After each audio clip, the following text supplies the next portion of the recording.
A paz do Senhor, queridos irmãos.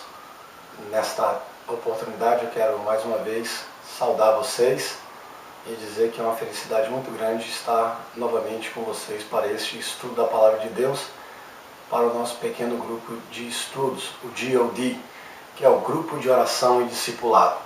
Hoje nós vamos estar na lição de número 4, que tem por título O Preço do Discipulado. Rick Warren, que é um grande pastor, um pastor de uma grande igreja, ele disse a seguinte frase: para ser salvo não custa nada, para sermos discípulos custa tudo. Eu acho interessante. 24 diz assim: então disse Jesus aos seus discípulos: se alguém quer vir após mim, negue-se a si mesmo, tome a sua cruz e siga-me. Preste atenção que Jesus está falando sobre 4 informações neste versículo. Ele disse: se alguém quer vir após mim, negue-se a si mesmo, tome a sua cruz e siga-me. E as implicações estão aqui justamente dentro desse versículo. O primeiro tópico, o primeiro ponto que eu quero salientar com vocês é a implicação do querer. Jesus disse: se alguém quer vir após mim. Eu quero frisar aqui o verbo querer. Se alguém quer, disse Jesus, vir após mim. Então essa ideia está ligada à nossa vontade. Essa ideia está ligada aos nossos desejos, às nossas intenções. Em última instância, isso está ligado ao nosso livre arbítrio. Deus não quer que ninguém o siga por pressão. Deus quer que as pessoas o sigam por convicção de quem Ele é e subjuguem suas vontades à vontade de Deus. Porque a Bíblia Sagrada nos fala da vontade de Deus, a Bíblia Sagrada nos mostra sobre a vontade do homem, a vontade da carne, e a Bíblia até nos fala sobre a vontade de Satanás. Nós temos aqui, dentro desse estudo, versículos que serão discutidos entre você e o seu líder e o seu grupo. Vocês vão poder analisar esses versículos que falam sobre a vontade de Deus, sobre a vontade da carne, sobre a vontade do diabo, e aí vocês vão poder ver dentro da palavra de Deus que esta implicação do querer está associado em nós entendemos qual é a vontade de Deus. Jesus disse: se alguém quer vir, ou seja, há uma vontade, que é a vontade de Deus, que é a vontade de Cristo, que esta vontade precisa ser conhecida nossa, e daí nós vamos trabalhar na nossa vontade. Veja muito bem que existe uma partícula condicional nesse versículo. Se é uma condição. Se a nossa vontade não estiver de acordo com a vontade de Deus, nós não poderemos ser discípulos de Jesus. Se alguém quer vir após mim, negue-se a si mesmo. O preço da renúncia é inevitável para aqueles que já resolveram, já fizeram uma confissão de que Jesus é o seu Senhor. Então haverá renúncias.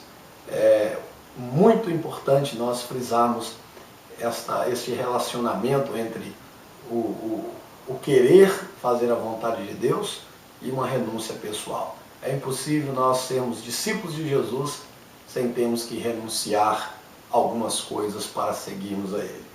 Então essa questão da renúncia, ela tem a ver com a nossa prioridade agora. A renúncia que nós vamos ter que fazer vai ser em relação, em detrimento à nossa prioridade para com o reino de Deus.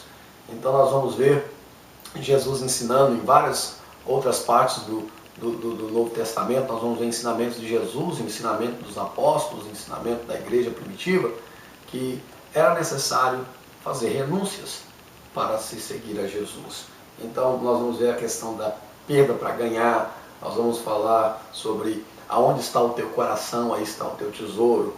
Nós vamos ver que há valores que são terrenos e que precisam ser renunciados em detrimento a valores celestiais e eternos. Então essa é a segunda implicação.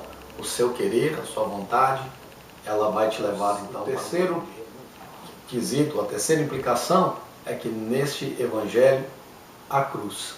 Quem quiser vir após mim, negue-se a si mesmo, tome sua cruz. Quando nós tomamos a nossa cruz, nós estamos dizendo que nós estamos nos identificando com Cristo em seu sofrimento.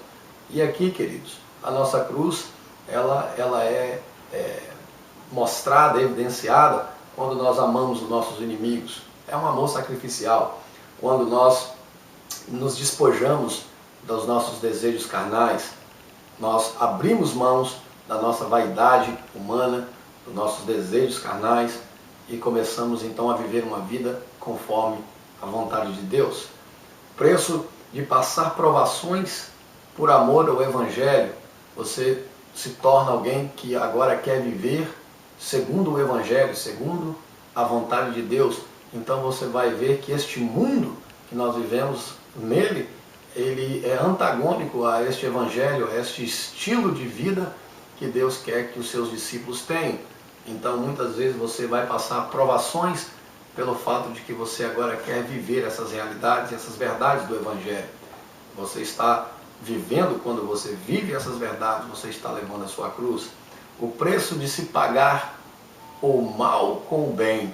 Quando você paga o mal com o bem, você está se identificando com a cruz. Você está se identificando com o Senhor, que quando esteve na cruz, os seus malfeitores o cuspiam, batiam, o negavam a sua real identidade, faziam chacota do seu nome, e ele liberava palavras daquela cruz de bem. Perdoa-os, Pai, eles não sabem o que fazem. Todas as vezes que fazemos a mesma sorte, pagamos o mal com o bem, o mal que nos fizeram, nós pagamos com o bem, estamos na cruz. Há um valor muito grande. O preço de levar em si as marcas de Cristo, ou seja, você ser uma pessoa que leva um testemunho pessoal na sua vida de que você verdadeiramente tem as marcas de Jesus, ou seja, você está marcado com o senhorio de Jesus na sua vida. O preço de ser servo, o preço do servir, quando você se coloca voluntariamente a serviço de Deus e a serviço do próximo, você está se identificando com a cruz. E o preço da obediência incondicional à palavra de Deus.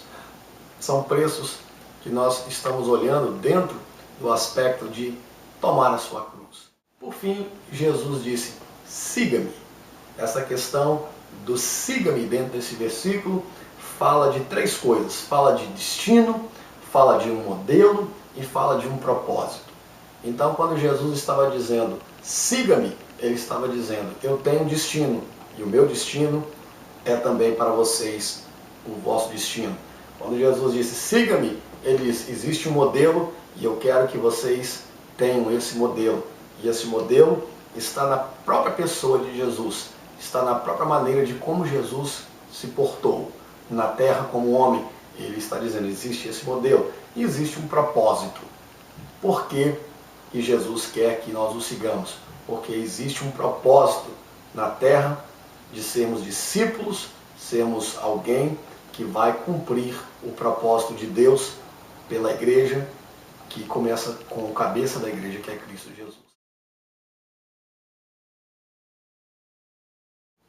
Certa feita perguntaram para Jesus e acerca do que eles ganhariam. Qual seria a recompensa deles terem deixado tudo para segui-lo?